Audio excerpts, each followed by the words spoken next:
Welcome to In Presence We Trust, a podcast about the art and heart of holding group transformational spaces. I'm Rachel Rickards, founder of the Field Facilitator Training. In Presence We Trust is a sanctuary for aspiring and experienced facilitators seeking to evolve their facilitation and embodied leadership. In this episode, I will speak with my beloved friend and ally, Catherine Hale. Catherine is a transformative coach and educator specializing in nervous system awareness and leadership. She empowers clients, including coaches and leaders, to harness post-traumatic growth and align with their deepest purpose. Catherine advocates for heart-centered entrepreneurs to refine their relationship with abundance, promoting businesses that resonate with their nervous systems and allow them to thrive authentically.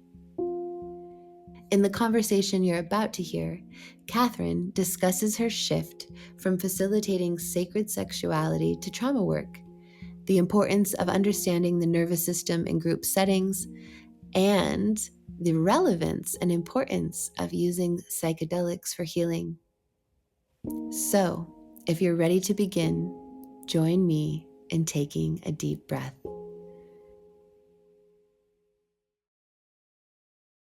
Well, what a really touching welcome, Rachel. Thank you so much. And really excited to be here and to be in this conversation, to be in this emergent space with you. And I'm curious what's going to unfold in our conversation together today. Yeah, me too. Me too.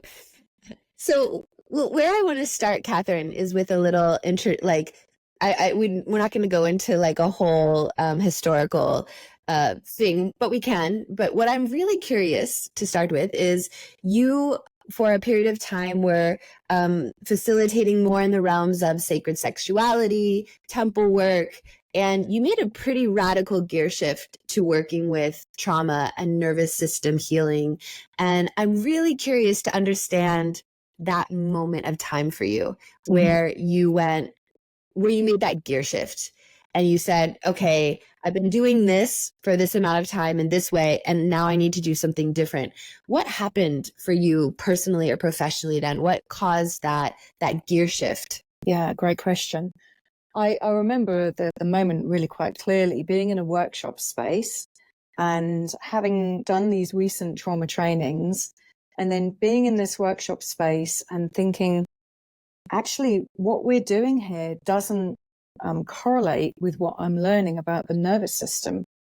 Actually, what people are beyond their capacity in this space. People are really dysregulated, and I could see people were like checking out, dissociating, and I knew that the culture that I was currently in wasn't open to the message that I was bringing.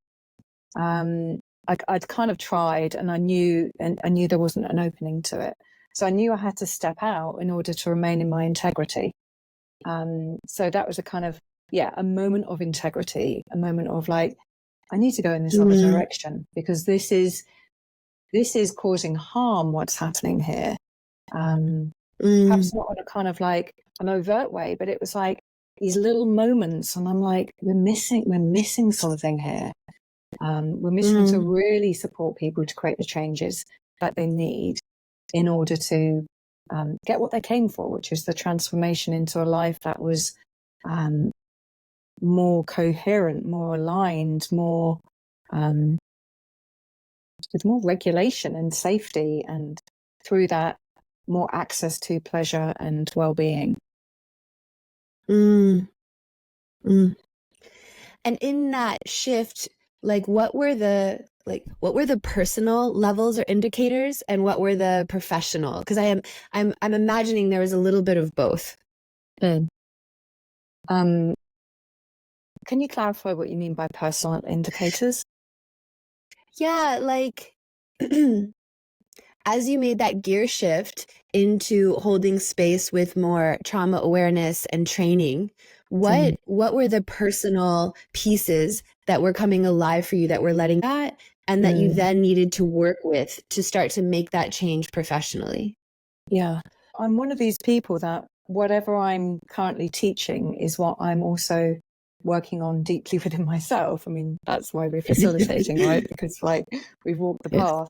Yeah. And so at the time I was doing a lot of my own trauma healing and resolution work, and really beginning to kind of understand through my own body, like the subtleties of dissociation, like the moments of like checking out that I hadn't realized that I was doing, but were being reflected back to me by the practitioners who I was working with at the time.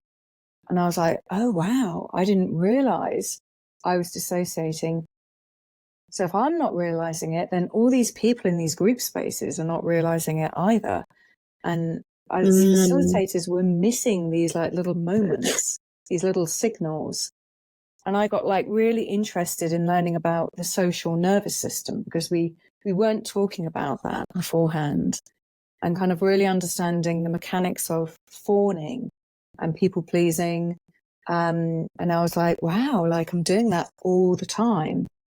And how is that translating into how I'm showing up in group spaces? And it's like, oh, and everybody in the group space is doing this as well. But it's just so subtle and so normalized as the way in which we operate. It was like the Wizard of Oz moment when the curtain gets pulled back, and it was just like, oh wow, we're all at it.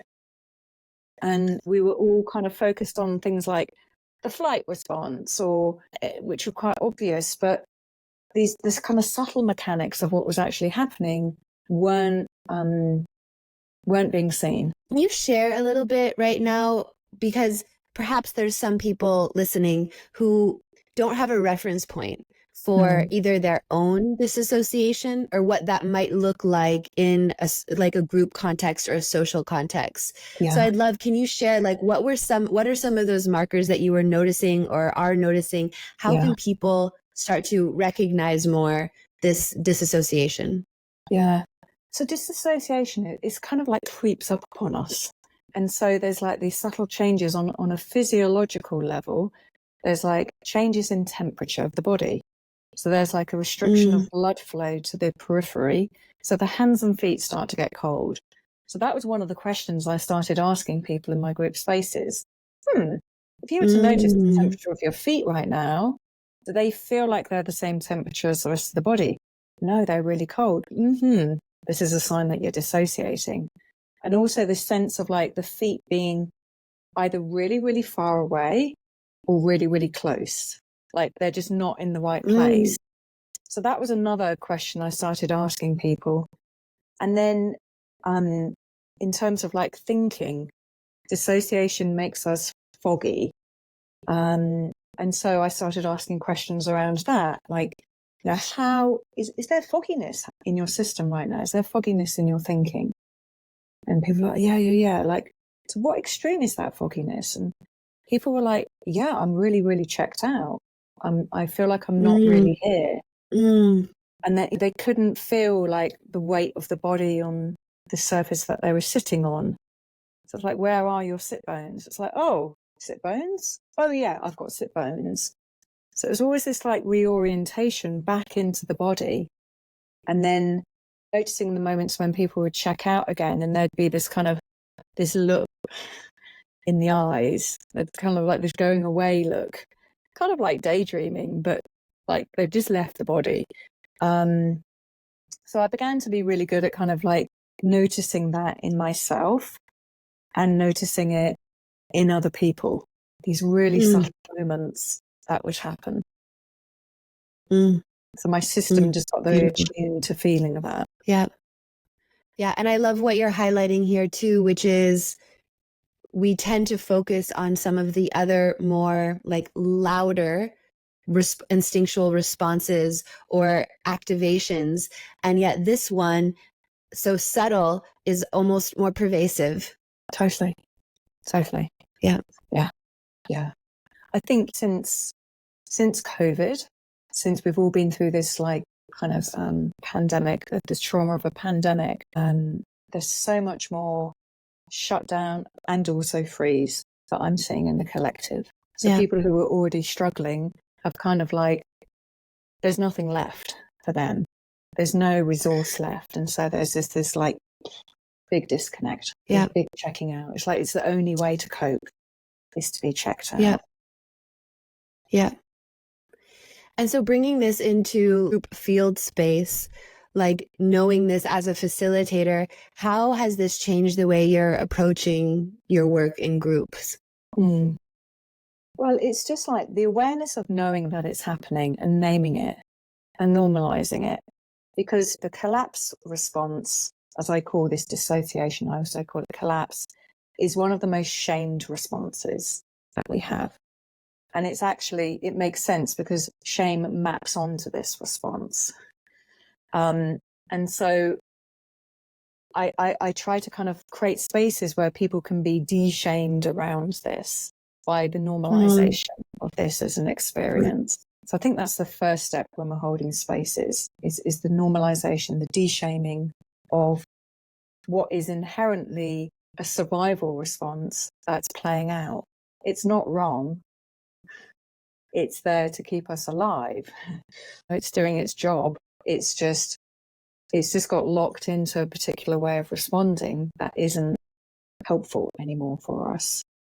And then understanding that when we're in that place, when we've been in the collapse response, the dissociation, the shame, the depression, the shutdown, then what actually took us there in the first place was a large amount of fight and flight energy. That was too much for the system to hold. So that could be like ongoing stress or a particular incident that essentially floods the nervous system, and the nervous system has no other choice except to put the brakes on. When it does that, it takes us down into this place. So again, kind of offering people this kind of simple understanding of the mechanics of why this is happening means that we can begin to depersonalize it and not make it mean that there's something wrong with us. Because when we're in that place, it's so easy to add shame upon shame upon shame upon shame. Inner critic has a field day in this place with us.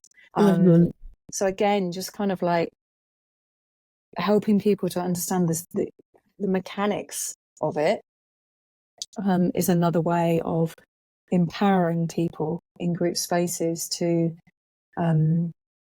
offer some compassion and kindness to themselves and to others who are experiencing this. And so then once we've got that in place, it's like, well, how do we create experiences for people in group spaces, knowing that they're going to be in different nervous system states? And so how do we create experience that can contain all of that difference? You know, and essentially it's about creating safety for the nervous system. And what that principally looks like is going at a pace that feels non-traumatic for the nervous system. So we talk about things being too much, too fast, too soon. This is what creates trauma in the nervous system. So we want to create spaces that aren't that. And I know previously I was working in very kind of intense, cathartic group spaces where we would just kind of do one process and another and another and another and another and another. And there was no time for integration. There was no time to even kind of tune in and think and feel like, is this actually the right speed for me? Because you kind of get swept along with the momentum of the group. And so as, you know, group facilitators, we need to be aware that we need to offer a lot of choice into our spaces so that people do feel like they have the agency to make decisions that feel right for them, whilst being aware that there can be this group momentum that we can kind of also get sucked into. So we've got to be like the most regulated people that we possibly can be whilst holding these spaces. And just now on that topic, I'm curious for yourself, what has changed in you as a facilitator from, let's say, knowing that I need to be the most regulated person in the room? Like, what is different now about your facilitation than it was before that awareness? I mean, it's a bit cliche, really, but I just take my self-care very, very, very seriously. And for me, self-care isn't having a hot bath, although that's really gorgeous, and eating chocolate, which I also love. But it's really been about expanding my nervous system capacity, and doing all the practices. And it's like, it can get like super tedious and like, oh God, here we go again, like doing the thing. It's not sexy, it's not exciting, but it's like over time, by developing this new relationship with my nervous system, I've got more stretch in me than I used to have. I could still be much bigger than I am right now. There's still a way to go. There is for all of us, I suspect. But staying in this really close relationship with myself, and to get to that point, I've done a lot of deep embodiment work. So I can really tune in as to what is happening, what state I'm in my nervous system, what I might need to do to shift that state, and to do it. So it's not theoretical. I'm actually doing the thing. If I feel like the momentum is fast in my system, I'm sitting here at my desk sometimes in the morning, and I'm just like, go out and walk up the hill around the corner from where I live, so I can get this energy moving through my system, so I can then come back in and be more present, more anchored into safety, and have more capacity to meet what I need to meet. Yeah, beautiful. So I hear it's like really prioritizing the the momentum. You use this phrase a lot, which I love, momentums of health. Yeah. Like really prioritizing your momentum of health, which is how can I be as close to myself with as much capacity as possible in every moment that I'm holding space, and doing perhaps even the unsexy things that are a little bit repetitive or monotonous, but that are kind of, and I love this too, what I heard between the lines of what you were saying, like regulation, being regulated doesn't mean to always be tuned down, but it's being regulated so that you have the flexibility when those moments come, that you can open to meet the dysregulation from that grounded, centered place. Exactly. I now kind of describe my work as nervous system healing and expansion. Because in the nervous system world, we talk about the window of tolerance being the capacity that we have to stay regulated. And expansion pushes us to that edge. And we want to keep expanding so that we do get bigger and we can hold more and bring what we want to bring into the world more fully. The expansion piece is just so key here. And, I think I'll add another piece here into the question that you asked, which is, how do I kind of stay regulated in group spaces? I do so much like more of my own coaching and therapy and body work and craniosacral and the chiropractor and sort out my body biochemistry. I mean, I'm just so on it, more than I've ever been, but I have to be. I can't let those things slip. So there's a lot of support in my life. Yeah, this is a topic that I've been really curious about lately, is like, to be a facilitator, a group facilitator and a space holder means to always be at the top of your game for your own nervous system health. And it's just say this, there's a lot of pressure in that. And then I'm kind of working something through right now. There's a lot of, in the social media, culture that we're in is like, oh, I'm living my best life. Look at me. Don't you want to be like me? And there's this like this marketing attraction with how amazing my life is and how I'm manifesting.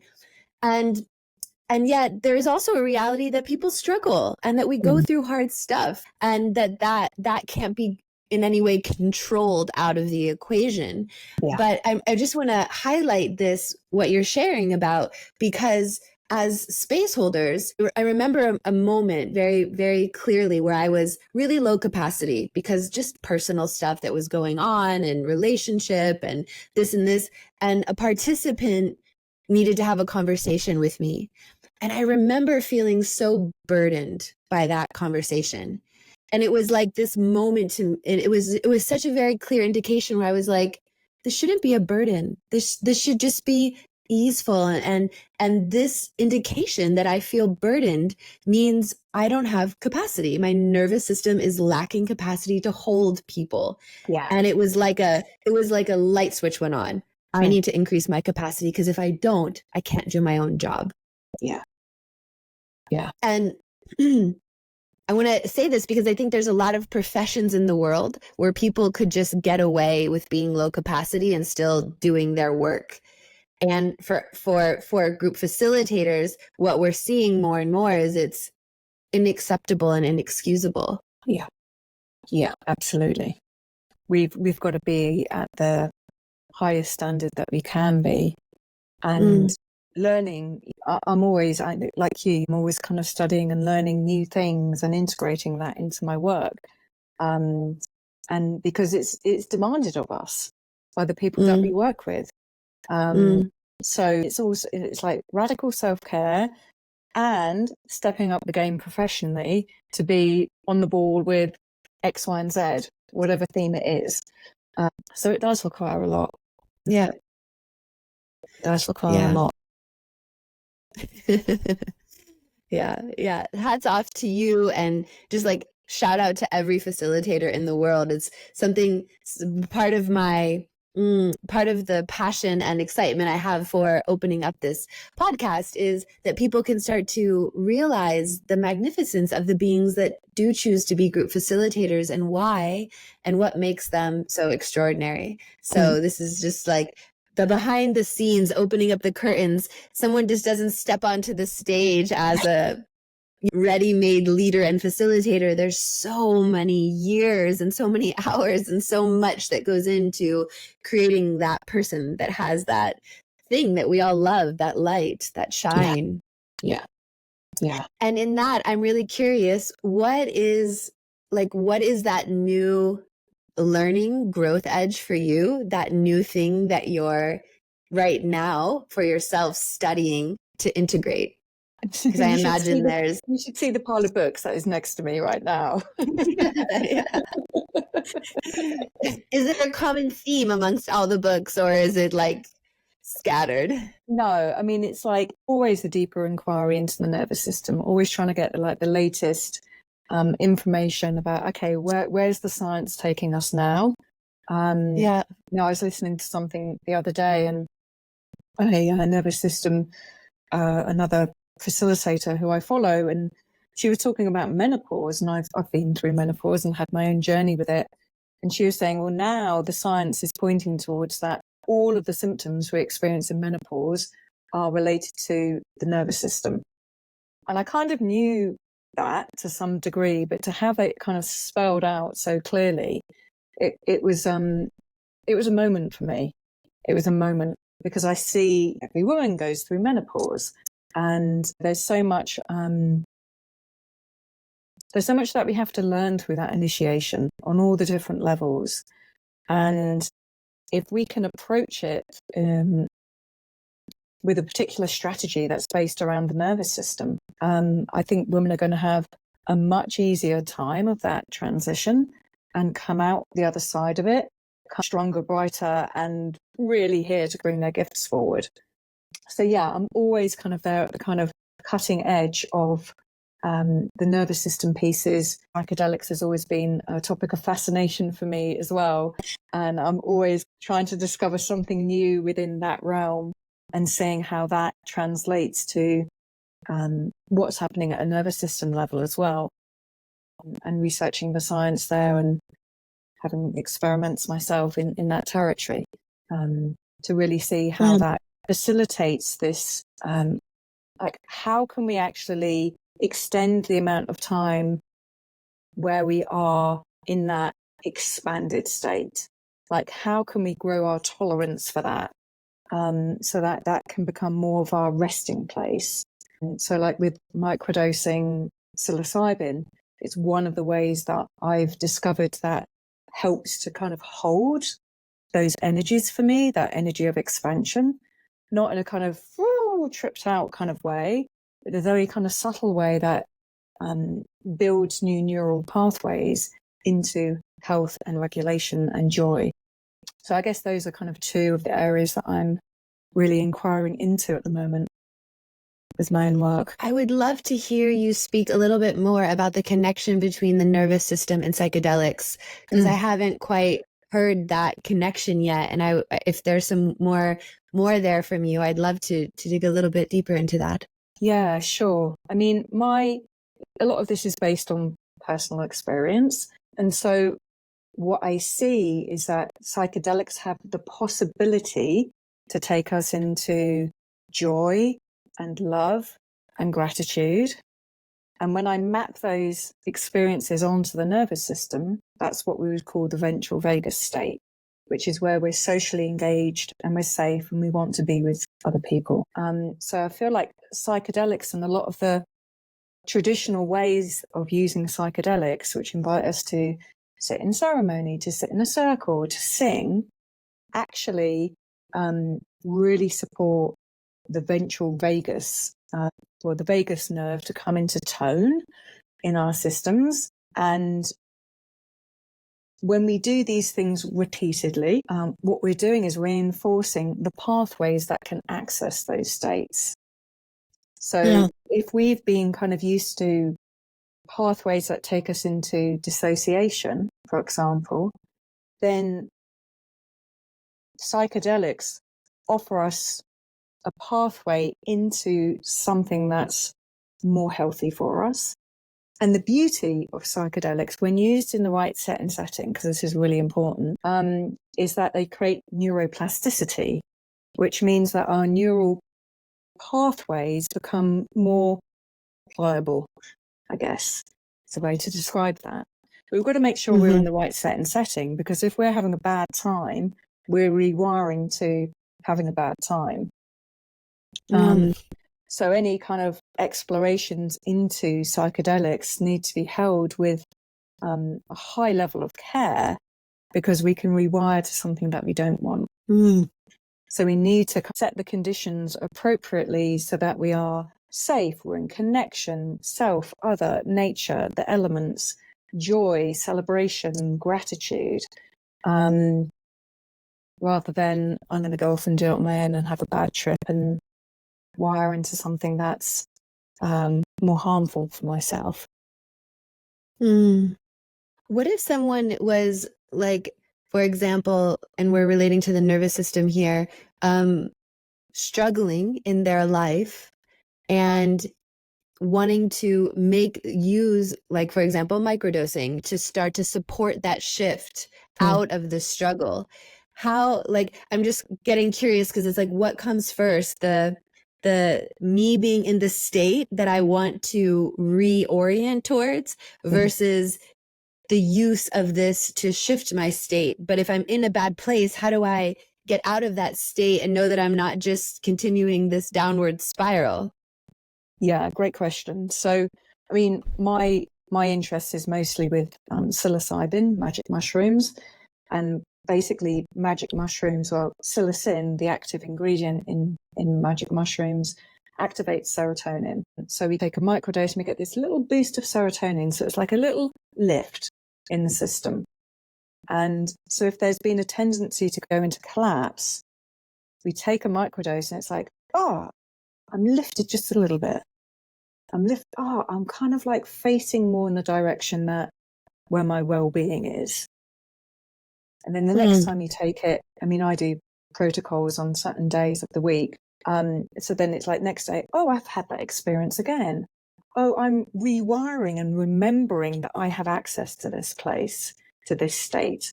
And it's not to use these medicines like as the only thing, right? It's to use them alongside other practices that also support taking us into those places, but knowing that these kind of supplements, and it's one way of describing them, can really just, one, offer the pathway, and two, offer enough of a lift to like not drop down back into collapse, for example, or feel soothed enough to not to go back into a reactionary fight response. I love that reframe of it's like it's a supplement, not a pharmaceutical.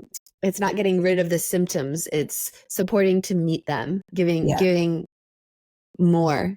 Yeah. You've got to work alongside it, right? It's not like taking an antidepressant. It's like you've got to meet these medicines and work with them.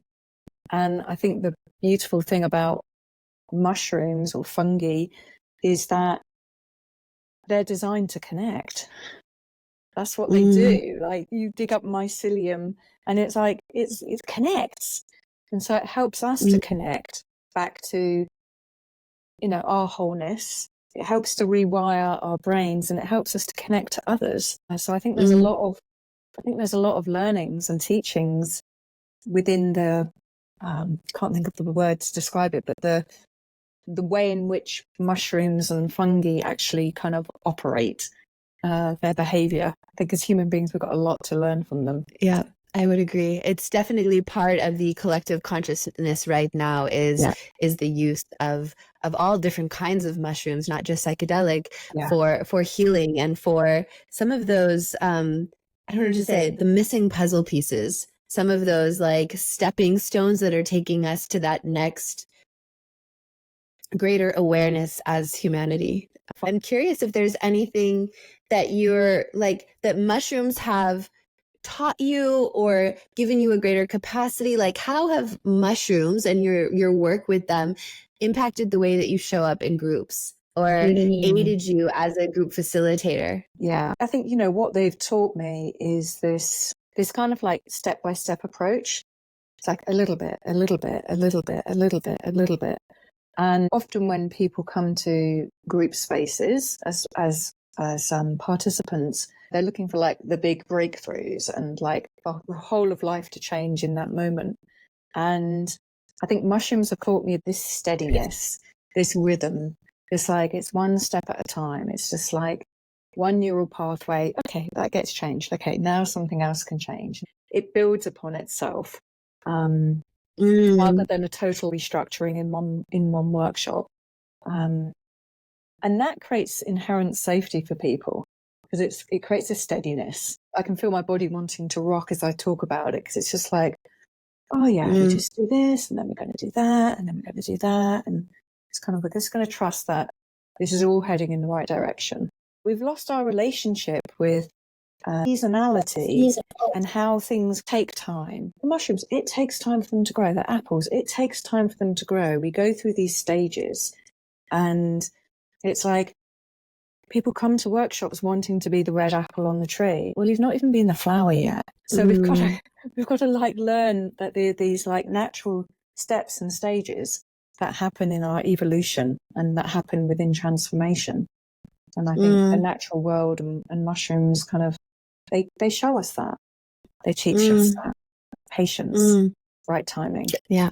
I was just thinking the word that was coming was patience. Yeah. And it was this like the natural plants, animals, like especially plants aren't thinking about evolution or emergence. Like their life is emergence. It is happening. They are just in this deep relationship and perfection. And there's a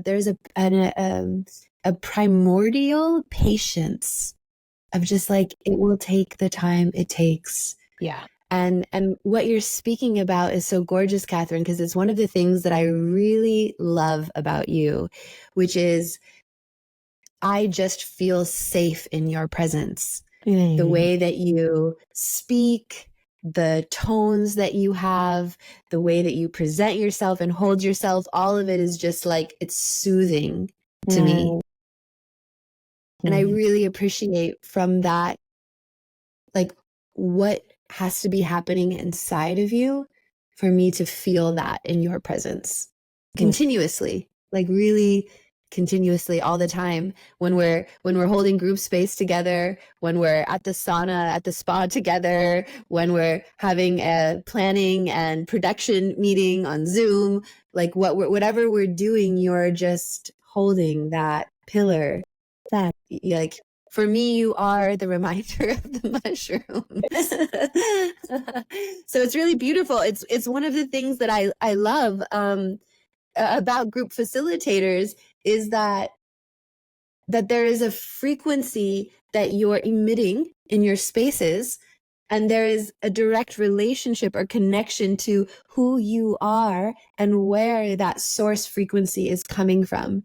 Yeah. And this, like, what I'm hoping to showcase here is what yours is. I know this kind of steadiness in myself, and I think part of the reason I have that is because I build a lot of rhythm into my life. I build a lot of structure and a lot of rhythm and a lot of time in nature. Tonight is Monday, and like, tonight is dance night. That's what I do on a Monday night. And it's like that predictability feels really good in my system. I'll show up and I'll have my dance and do my thing. And my system moves through my week or moves through my month. Yeah, there's unexpected. Of course, there always is. But there's enough of a rhythm that can kind of hold that. This is what I have for my breakfast. And some people kind of get really allergic to rhythm and predictability. And usually that's kind of tied into authority trauma.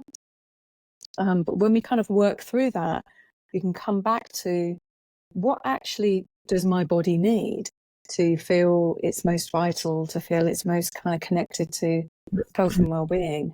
And yeah, for me, it's just a lot of rhythm. Yeah, I love that. In one of the kind of analogies I have for this is the river that needs the riverbanks in order to flow. And the stronger the riverbanks, the more wild and stronger the flow. And such is also, it's one of the truths that I find also in emergent space development in groups, which is, if there aren't strong riverbanks, it goes into chaos. Yeah. And it's like one of those, what do you call it? A contradiction, that in order to move into emergence, we need a strong container, which usually requires strong borders, strong rhythms, we need something to hold that so that it can unravel. Otherwise it goes into a lack of safety. Yes. Unpredictability and chaos at a level that's just too much for the system. Yes. What this is prompting me towards is the state of where we're at right now collectively as humanity, and this pivotal moment where it feels like things are changing rapidly and we have no idea what the world is going to look like. And I'm really curious if you have any thoughts around this muscle that we're building as group facilitators, as participants show up. We're all doing this work together for something. I suspect it is to meet our changing times.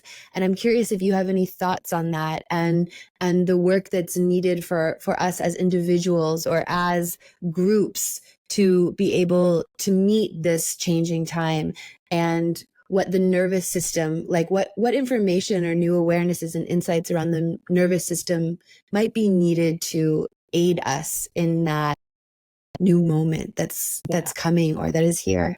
It's here. Yeah. Great question. So I think the word that I'm with is resilience. So it's like as things like, okay, so here in the UK, it's like it hasn't stopped raining since like October. I mean, it's just nuts. We talk about the weather a lot in the UK, but I mean, it's really kind of gone beyond the point of normal. It's apparently rained more in the first 3 months of this year than it did in the whole of last year or something. I mean, it's just ridiculous how much it's rained. And so it's like, and so how do we develop resilience around changing climate?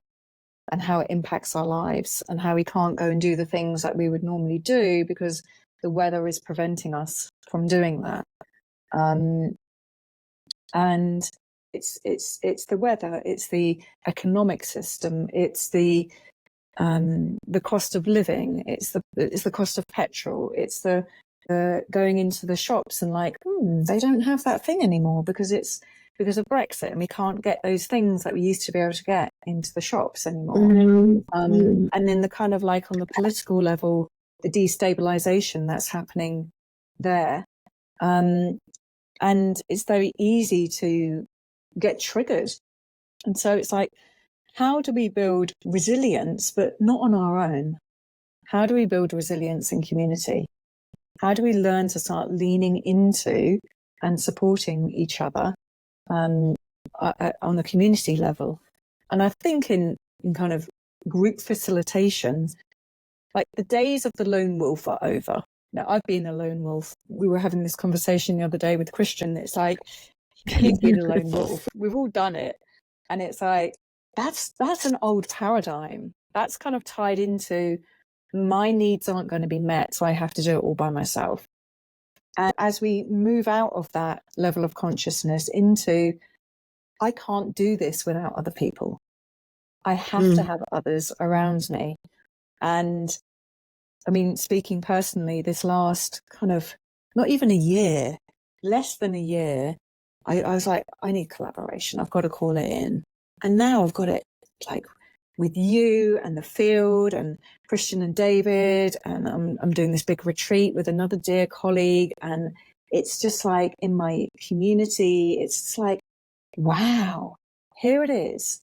And when we can trust that, and then what we bring, my uniqueness, gets to meet your uniqueness and that other person's uniqueness. And together, what we can create is far greater than the sum of our parts.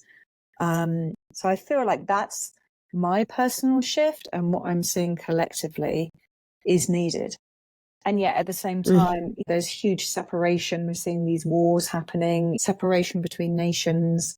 And so it feels like we're in the thick of it. We're in the thick of, what does it really mean? What does it really need to come into trust and love and connection and collaboration with others? How can we work through difference in order to get there? Which takes us all into like some of the big systemic pieces that we're with as a global community. Yeah.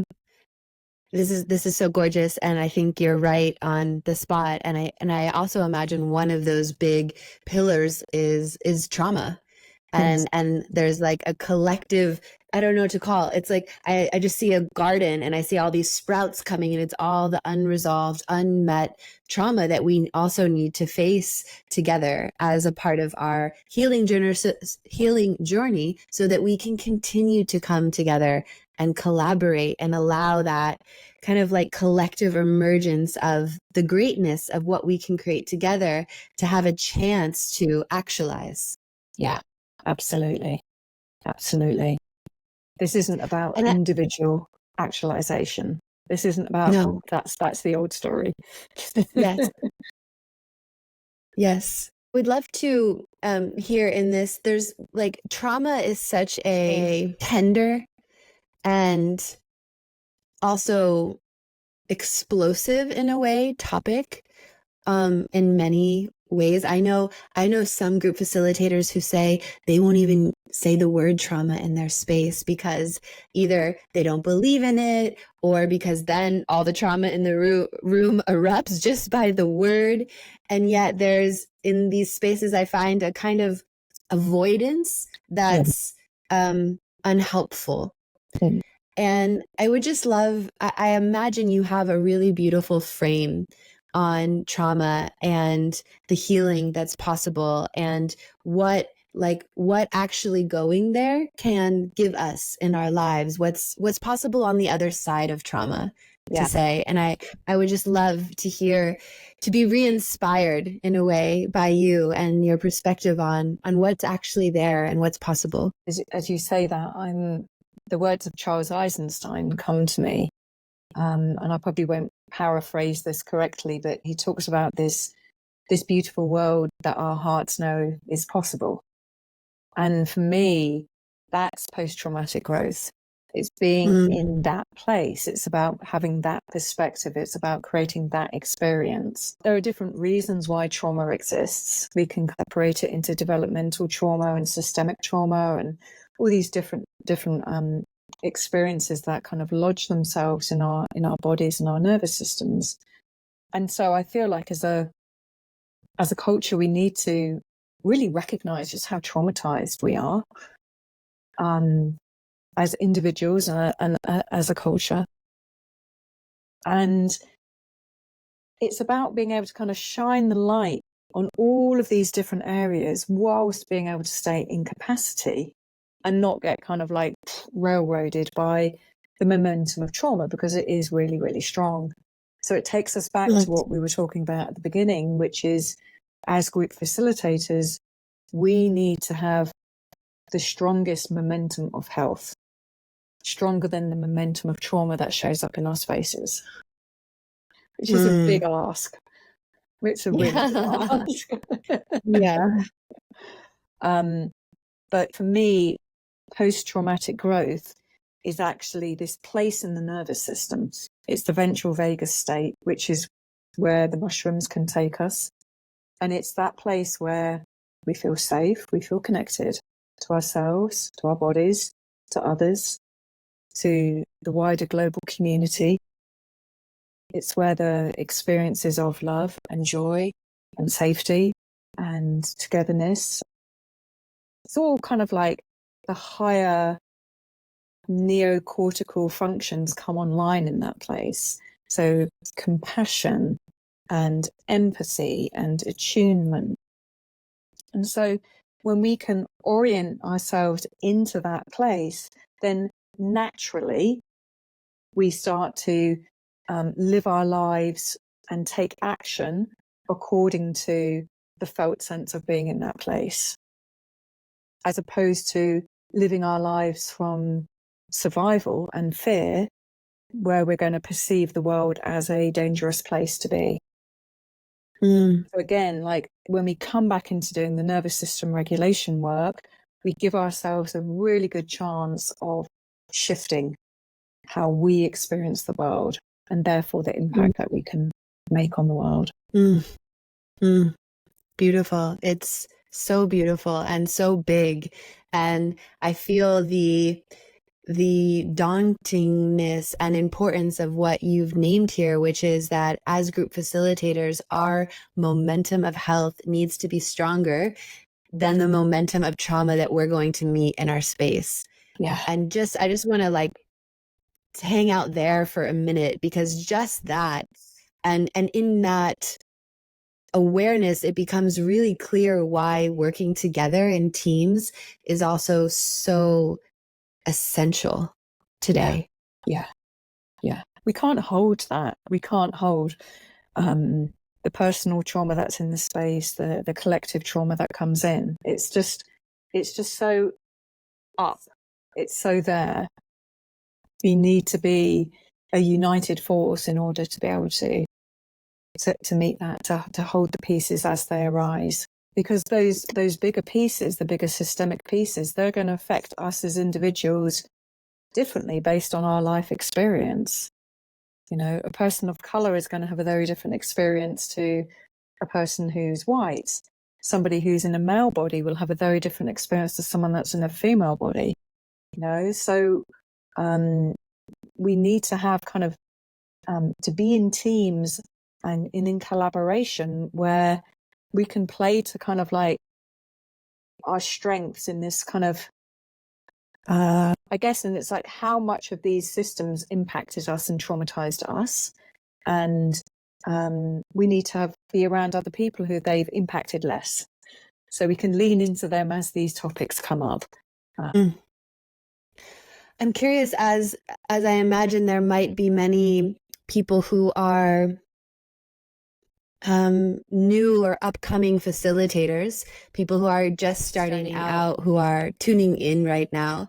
And I'm imagining them listening to this and being like, oh my God, and feeling kind of overwhelmed at what they're going to meet. And I wonder if you have any words of wisdom, especially in response to this, like how to meet with the momentum of health the trauma that's going to come to your spaces. It's inevitable. And what are some ways that people who are just starting out, who maybe don't have a full trauma training and understand what they're meeting and what that looks like and how to recognize it, how can they hold that in a more in a way that showcases care? Yeah, I mean, my authentic response to that is that facilitators need to become trauma trained. They need to. There isn't a shortcut to this, and to really make the distinction between being trauma trained and being trauma informed. So being trauma trained is what I've done, and it takes a long time, many years, trainings, etc., etc. Being trauma informed is it's a different skill set. It's a different level of awareness. You're there to be able to create spaces where trauma can be held, but you're not like diving into somebody's deepest, darkest wounds and working with them intentionally to heal trauma. And this is what my body of work, culture of care, is really about, is like, how do we create these spaces and support people to become trauma informed, but like beyond the tick box of being trauma informed, because I see that a lot. It's like, oh, I'm going to do this 6-week training, and I can then say I've got this thing. And for me, it's much more about, how do we start building culture that can hold what we're having to hold at the systemic level, and whilst being in the messiness of being a human being, and to provide the space for transformation for at the level that people really need it. And so if you are listening to this and you are a facilitator or wannabe facilitator, then it's, in my opinion, essential that you get this piece. Absolutely essential. Because the likelihood of causing harm is high in the absence of knowing this piece. We have this saying, kind of something like, as in workshops, so in life. So one of the beautiful things that we get to do when we come together is we create these small microcosms that get to continue to ripple out into the world. And so what we're doing this year with your culture of care is infusing culture of care into the field facilitator training as a new culture that we want to seed and implant, that these facilitators can take out into their spaces. And I'm curious for you, like, if you could share, I would love people to hear a little bit more about some of the primary elements that create a culture of care. So that to showcase, like, I want a culture of care to exist not only in group spaces, but in the world, like to infect, to seed, to impregnate all of our culture. And so what are some of those really important threads? Well, the first thread, I mean, we've spoken into it a lot already, which is like, you start with yourself. So if you want to show up as facilitator, you've got to be doing the deeper work on yourself. It's not an option. You need to be trauma aware. You need to be aware of your own trauma and your own patterns, and to be consciously working on that. You need to be like working with your nervous system and attending to that nervous system to grow your capacity. That's like step one. And it's like, let's hang out in step one for as long as we need to develop that. And this is what most of those trauma-informed trainings miss, is that it's you who is showing up. It's your nervous system that's showing up in group spaces. And then from there, once we have that like foundation of stability and regulation available, then we can start exploring like, oh, well, I mean, how do we even create our facilitation business in a way that is trauma informed? And so that we're not buying into this old culture of being the hamster in the wheel, which is part of the capitalistic culture that we're in. How do we actually build facilitation business that centers our needs and centers our body, and we make decisions from that place? So again, it's like the invitation is living this work, it's being this work.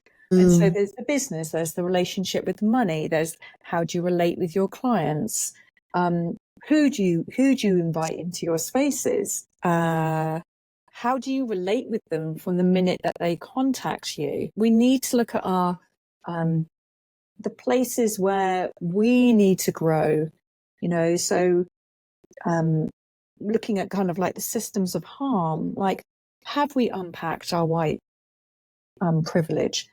Have we looked into neurodiversity? Have we looked into gender? There are all of these big topics which are up for people. And it's like, that can feel like a lot for facilitators. And what I will say to the people who are listening to this is like, it's not about doing all of that in one go. It's like choosing your piece, becoming an expert in it, and then finding other people who are experts in their areas. Bingo. Yeah, because otherwise it's just like, how am I ever going to meet all of this? And it's about really kind of like on a nervous system level, understanding through the science, the mechanics of how the nervous system actually works, because it's predictable. It's not a surprise. I mean, it's always a surprise when we're triggered, but it's not. It's a predictable response that happens. The nervous system behaves in a particular way. So when we understand that, it's a really supportive framework to use to then to be able to guide other people through their nervous systems as well, making sure that you're really up to date and have access to that information. So the key here, working with trauma in group space, isn't how I fix someone else's or resolve someone else's trauma. It's what is my relationship to working with my own trauma and how it shows up in me, and how I regulate, or how I have enough regulation so that in those moments I can be flexible enough to meet it and it doesn't send me down. Yeah. And I think it's also really important to name here that in the moments when you don't have enough regulation and when the shit hits the fan, and it's like, what do you do then as a group facilitator to offer repair into the group space so that safety can come back online again in the group? Because otherwise there's this kind of pressure to be like the perfect group facilitator, always like massively regulated. And it's realizing that our stuff comes up, and outside of the group container, what are we doing about that? Who are we going to get our support? Some of the moments that I've built the most trust and safety in group fields aren't the miraculous, amazing ways I've met trauma when it showed up. It's been the ways I've shared my challenge and admitted where I'm struggling and been really vulnerable to say, this happened. And in that moment, the trust and the safety and the all-inness and the open-heartedness that comes is exquisite. And I think that this is such a big piece for us right now of what's being role modeled and happening in group spaces is the truth and the authenticity to name what's actually happening. Yeah. And to create that resonance, that meeting point of having a shared reality. That it's for me, it's like the equivalent is the childhood trauma when you were a child and you felt something was up in your family and your parents said, no, everything's fine. Yeah. Everything's fine. We're okay. Nothing's happening. And deep inside you knew something's going on and they're not actually sharing it with me. Yeah. And that break, that rupture, even as small as it can be about something so minute that happens, is everything. Yeah. Yeah. because we feel that dissonance. The body feels the dissonance in the field. And so, unless it's named, like, here's the thing, this is what's happening. Unless it's named, it's a repetition of those early traumas where we learn to not trust ourselves. We learn to shut down the messages from the body, where the belly goes, oh, contracted, because that didn't feel right. And instead, when the dissonance is spoken into, it's like, oh, I can trust myself. I can trust my intuition. I can trust my gut sense. I knew something was off. What we need as group facilitators in leadership is to be able to trust that and have access to and to trust that gut sense. Yes, this space is so much about intuition and being connected to our impulses and our intuitive hits of where we're supposed to go, and to stay out of the mind and the analysis of why and what and how. And so this skill is essential for facilitating at the level of emergence-based development and like those deeper group movements into wholeness that we're actually looking for. If we don't have this skill, it's just not possible. Yeah. We make decisions from the wrong place then. So I'm already booking you for a next conversation because I know there's so much more for us to talk about and share. And I wonder if there's any final words, or we've opened up so much. I wonder if there's anything else that would feel supportive of integration and completion as a closing for you right now. Yeah, I think I'm left with the word embodiment as the wisdom here. And so the group facilitators who are listening to this, like, if there's one piece you take out of this conversation, if there's one practice that you start putting into place today, it's like, how can you be in a deeper relationship with your body, and to start really coming into a higher level of awareness of what's really going on, so that you can become the attuned caregiver that your system has been longing for a lifetime. Beautiful. And if anyone wants to work with you, Catherine, you work in a lot of really beautiful ways as both a group facilitator, but you also work as a coach and a trauma resolution specialist. Just would love to invite you to share a little bit about how people can work with you. Yeah.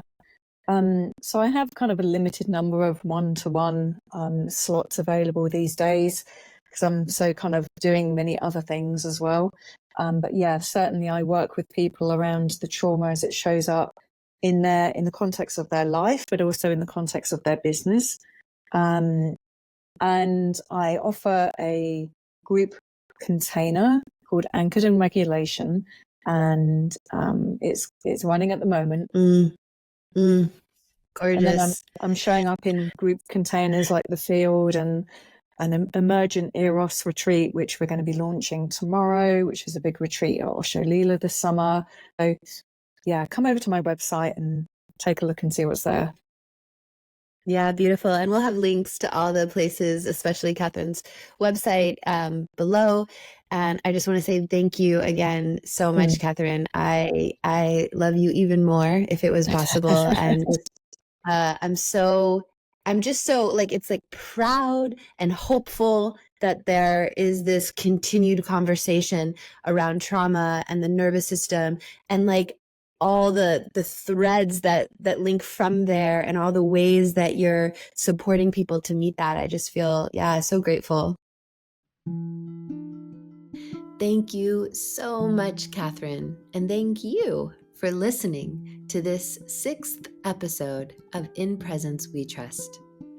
For episode 7, I'm going to be joined by another very special human being, Victor Waring. Victor is a somatic sexuality educator, mentor, coach, and erotic decolonizer. With a background in somatic psychology, cultural anthropology, DEI education, and movement and theater improvisation, Victor supports individuals, relationships, and diverse communities in reclaiming and rewilding their sexual and erotic vitality. You'll want to tune in next week and join myself and Victor as we discuss the importance of embodiment, facing our erotic and sexual shadows, and living in community.